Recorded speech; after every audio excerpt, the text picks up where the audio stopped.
conference is to be an architect of change. Yes. How are you an architect of change? Well, here's the real truth about change.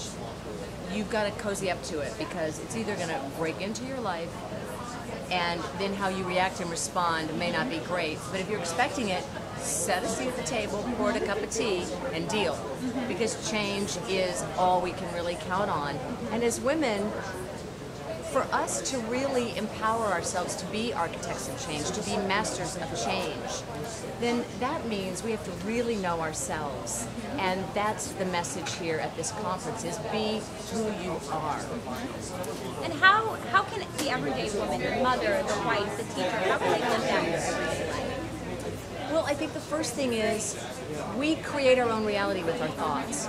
And sometimes we don't feed ourselves the most productive thoughts, and it begins as soon as we wake up in the morning. So I think people who take the first 5 minutes of the day for themselves and either say their mantra, have their meditation, read their gratitude list, whatever it is that will give your mind a head start on creating your day, that's going to be your best use of those 5 minutes. We co-create our existence with the universe. So we need to recognize our role in it, get out of the victimization, and empower ourselves to know that whatever it is about our lives that we don't like, we've probably attracted it, and we probably can change it. So you talk about this 5 minutes for yourself. Yeah. As women, we're juggling everything. We're so busy. How do you steal away some time for yourself? What do you do to indulge? I think you prioritize it. Sometimes the best thing you can do is to indulge yourself. Sometimes what you need is some pampering, some shopping, some girlfriend time. Sometimes what you need is to be on your own path by yourself while you seek what it is that's going to fill your well at that moment.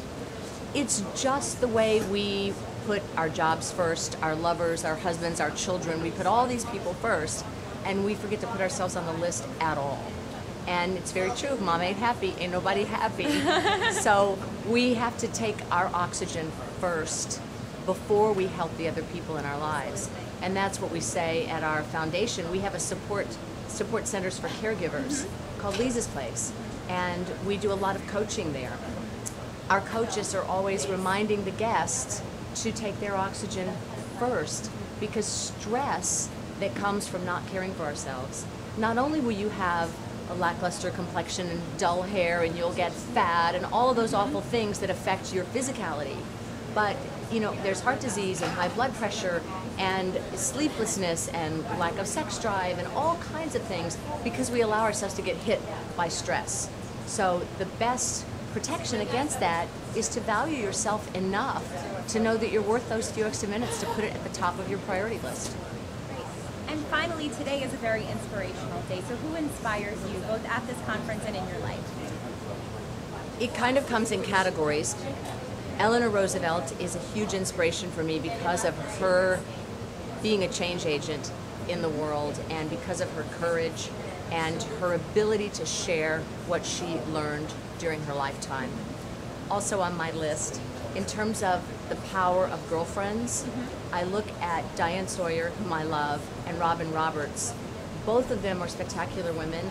Their friendship as professional women is really inspiring because what we're learning is we have to lift each other in order to really take our place, how we want to define ourselves as women. We have to be support systems for each other. And Diane and Robin are a beautiful, beautiful example of that.